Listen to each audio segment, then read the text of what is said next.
Welcome again to Truth in Advertising. I'm your host, J. Matt Wygand. This time around, I have a beer commercial for you. One that portrays drinking in a negative light, because when trying to sell a product, it's a good idea to discourage people from buying it. Where have all the good men gone? And where are all the gods? Where's the streetwise Hercules to fight the rising heart? I need a hero. I'm holding up for a hero. To the morning light. He's gotta be sure, And it's gotta be soon. and he's gotta be larger than life. Larger than life. So the premise of the ad here is that the women of the world are done with men who drink too much. And so they abandon them en masse. All the while singing Bonnie Tyler's Holding Out for a Hero simultaneously in perfect unison, because as we all know, women have a hive mind like the Board Collective. You know, seeing all those ladies reminds me how crushingly alone I am.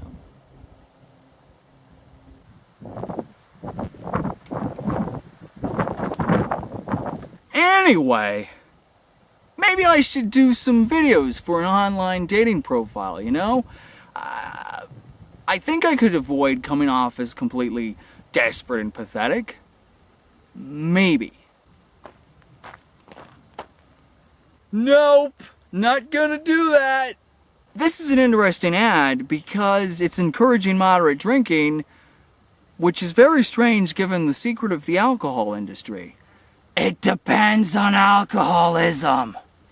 As Gene Kilborn pointed out back in 1999 with Deadly Persuasion, which has plenty of pieces of grass in it now. Now it's called Can't Buy My Love. Back in 1999, she pointed out that most severe drinkers consume more than half the alcohol. And that is still true today. In fact, it's a little bit worse, I think. Philip J. Cook showed it again in Paying the Tab in 2014. He found that the top 10%, 24 million Americans, drank 74 alcoholic drinks per week. Yeah, that's more than 10 drinks a day. They're drinking about 75% of the booze, kind of a skewing of the Pareto law. Pareto law. 20% will buy 80% of a product. Alcohol industry. 10% are buying approximately 75%, 20% are buying 90%.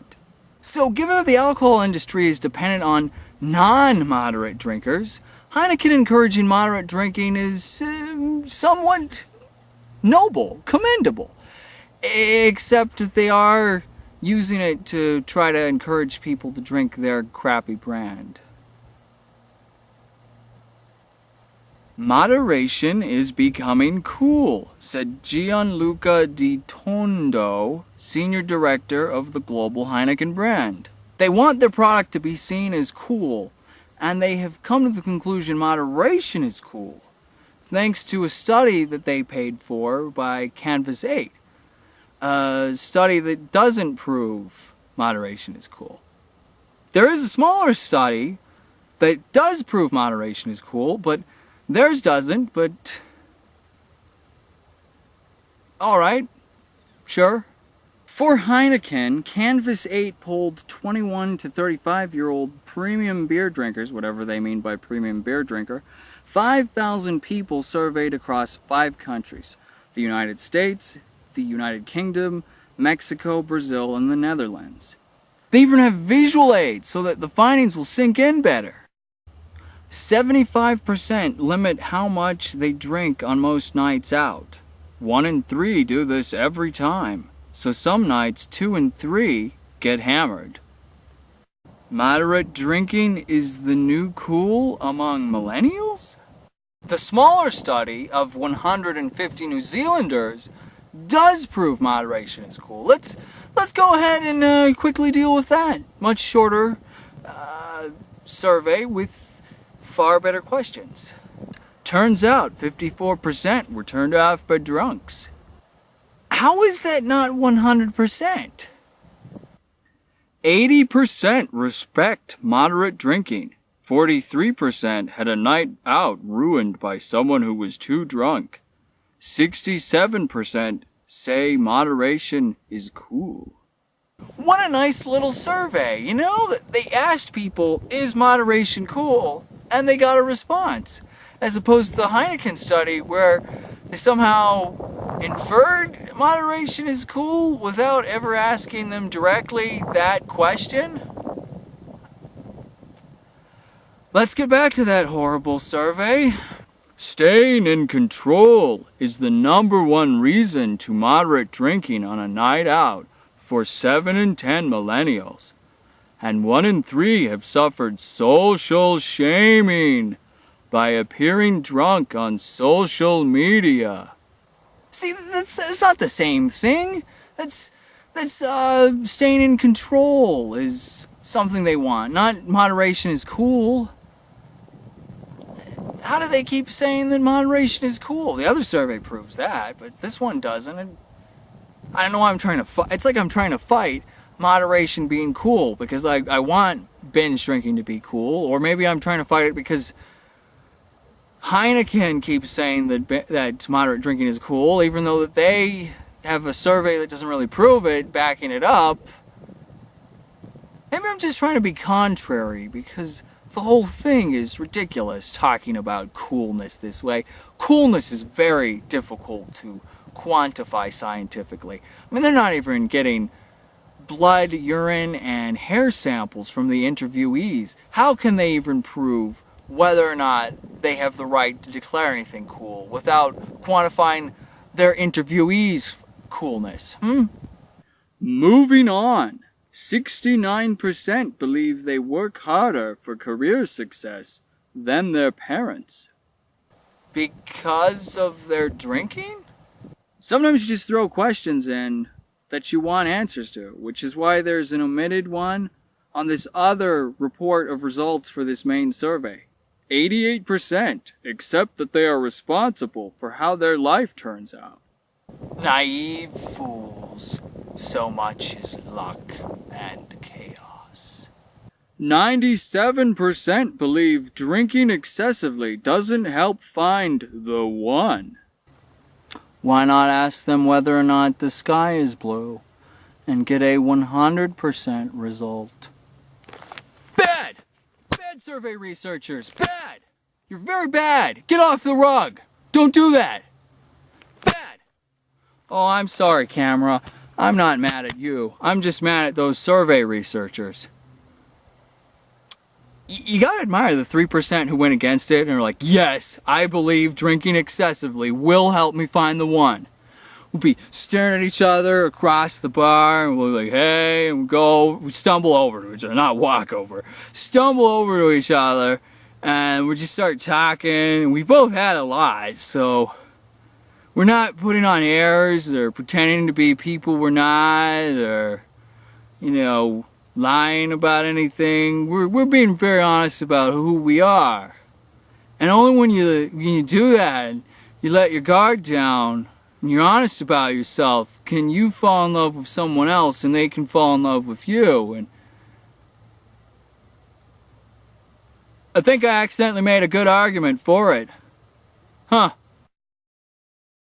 71% believe their life is better when they moderate.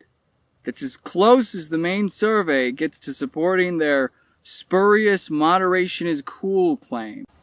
Your life being better does seem like it would be cool, but the media does glamorize grim anti-heroes and suffering. Is absolute misery cool? When did that happen?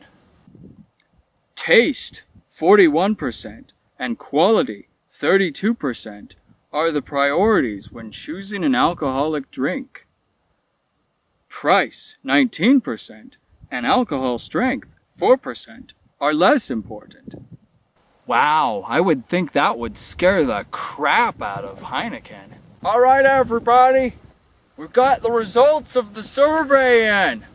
They said image, right? Image? They said When choosing an alcoholic drink, image is most important, right? Right? That's what they said? Yeah?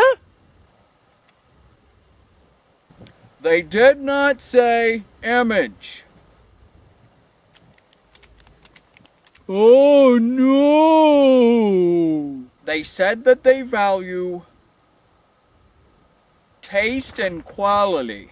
But Heineken doesn't have either of those. What are we going to do? What are we going to do? What are we going to do? I don't know. They said that they value price too. We lose again. What if we burn the breweries down for the insurance money? There's too many breweries to burn. The cops would catch on. But if we made a beer that didn't suck?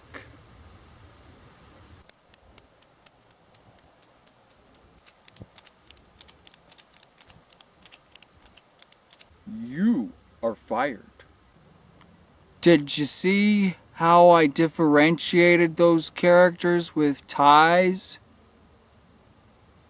I hope that helped you keep the characters straight. If not, I apologize. One more survey bit mentioned on one of the press release pages. The X factor for a great night out is shifting, with millennials prioritizing good food and friends over excessive alcohol consumption.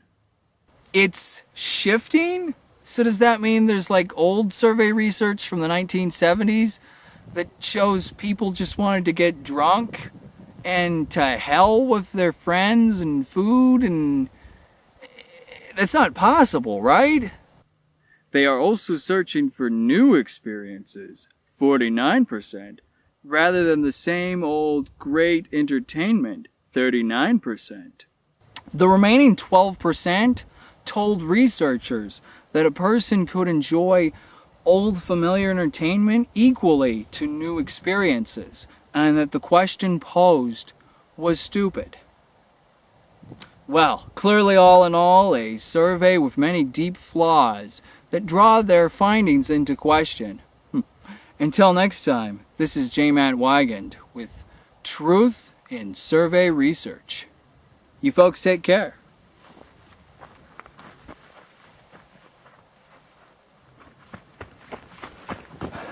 Right. The commercial. Sure. Let's get to that. So the ad starts with a bunch of men who are sleepy or lethargic or dumb. Because alcohol always makes people either drowsy or dazed. There are no other kinds of alcohol-related behavior. Drunk, naked man defecated on floor. Flooded kitchen after breaking into Idaho couple's new home. Just like pigs. What naked drunk man, 65, found in hog pen told police when they showed up. Drunk man strips naked and tries to fight cars in the middle of the street. Naked drunk man claims he was forced to handle nuclear bomb. Look, I think I'm making 2 points here. One, just you should go ahead and type drunk naked man news stories into any search engine and just enjoy the results. Second point, obviously these are extreme examples of the effects of alcohol. Generally, when we guys get drunk, we don't get naked and do something insane. It's a possibility. The ad plays it safe and depicts the only effects of alcohol as making us drowsy, to steer around, say, guys who've had too many and they're touching the women, or they're getting violent with them even. You want to avoid that because it's an ad, not a PSA. But Heineken didn't just do that because they were playing it safe. They were doing it because this ad has a special subtext that I will get to very soon. All of the men in their lives are tired from drink, and so they raise their voices in song, beseeching the heavens to bestow upon them men described as heroes.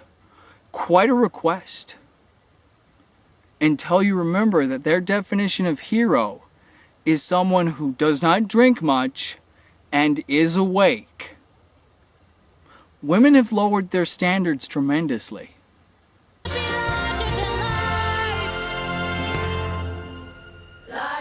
Who is this ad directed at? Well, the answer is complex. Heineken has been doing moderation campaigns since 2011, but this one was meant to get women to convince their men to moderate their drinking. So the ad is for women, but only so they can influence their man. So the ad is directed at men through women? Weird. Anyway, time for some miscellaneous quips and points. How do you fall asleep in a loud club or bar? Larger than life. Larger than life. By refusing that beer, he has become a hero in the eyes of that lady bartender, who is partially paid in tips and has an interest in seeing people drink. Have all the good men gone, and where are all the gods? Where's the streetwise Hercules to fight the rising odds? Are these women looking for moderate drinkers in bars and clubs? Because that seems like a bad place to check. Just saying. I'm rambling at this point. Probably because there's really not much to say about the ad itself. I mean, it's just singing. It's just a bunch of singing. The 1-minute version of it just adds even more of the song. The end of the night. He's got to be strong, And he's gotta be fast. and he's gotta be fresh from the fight. Doesn't really change it. Except with more of the song, the juicy subtext is more obvious. So all the men are useless and without energy. Sleepy men. While the women are strong and full of vitality. Energetic women. And they go home alone, singing their lament. I need a hero. I'm only here for a hero till the morning light. Wishing for men who could give them what they need. Late at night I toss and turn and I dream of what I need. Sex. Good sex, mind you. Or she might drag home Sleeping Beauty here. You don't pick Bonnie Tyler's Holding Out for a Hero by accident. I can feel his approach like a fire in my blood. So many of the lines of the female singer are about what this hero does for her. It's not about his deeds. He's not a hero because he volunteers at a soup kitchen or reads to the blind or pulls children out of a burning building. No, he's a hero because of what he does for her, or rather what he does to her. Somewhere after midnight in my wildest fantasy. It's a song of sexual fantasy with romantic elements. If you use that song in an ad, it means something. Though Geico did use Salt and Peppa's Push It and meant nothing sexual by it. Switch to Geico. It's what you do. I'm pushing it real good. The ad targets women to get to men. And it targets men with that subtext as the women all walk away from the men who drink too much in the ad. No one will love you if you can't control yourself. Alone forever. But certainly it is targeting women too. To the point it was released first only to women through Facebook. Heineken portraying themselves as a sympathetic friend to women. And not a multinational corporation. A friend that understands about those drunk losers you date. Heineken understands. Won't you consider buying from your friend? Though since they are targeting men too, it comes across badly. Okay, I guess it's encouraging women to walk away from men who have been drinking too much. Because the power is yours, ladies. But at the same time, it's depicting women as sex objects slipping away from men who will not be having sex with them. So, mixed message? There still might be more to the sex subtext here. I'm not sure if Heineken's alluding to it or not. I mean, they have all these women fleeing from rather pathetic men you might describe as limp. Well, if you've had one too many, whoop, woo. If you drink too much booze, you can't get it up. Scientifically proven. Long-term effects from heavy drinking are loss of desire and much worse erectile dysfunction, as there is a cumulative effect. Well, we're here, let's throw cigarettes under the train. Cigarettes cause erectile dysfunction too. Soft erections. So every heavy drinking, chain-smoking lady killer ever presented by Hollywood is a lie. Well, if you ladies were wondering what effects alcohol and smoking had on your sex lives, let's see here. Nicotine from cigs inhibits sexual arousal in both women and men. Large quantities of booze reduce a woman's ability to be aroused and to have orgasms. Long-term heavy alcohol use does the same, but can also cause painful sex. Moderate drinking is a good idea. But probably Heineken didn't mean to allude to the physiological effects. I mean, if you tell people about erectile dysfunction or painful sex, they'll just quit drinking entirely. Lots of ads use sex in some way. This one is playing on male insecurity while also playing on female want, need for a real man. Not surprising, given that many advertisers hire psychologists to improve the persuasiveness of their ads. They're trying to push people's buttons psychologically, just to sell them stuff. Heineken also got some okay research together on attitudes towards moderate drinking to play the expert and seem more credible. I picked it apart. So it was important for me to deal with the survey research in order to get to the truth in advertising. That's the name of the show. Anyway, until next time, this is J. Matt Wygand with Truth in Advertising. Why did he say the name of the show again? I'll see you folks next time.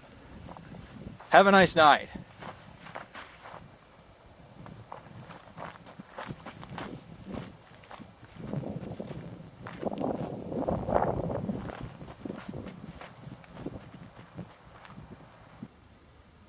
Sex.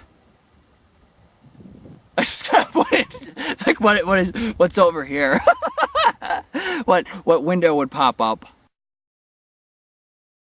But probably Heineken didn't mean to allude to physiological effects, because I mean that would just turn everyone off from sex.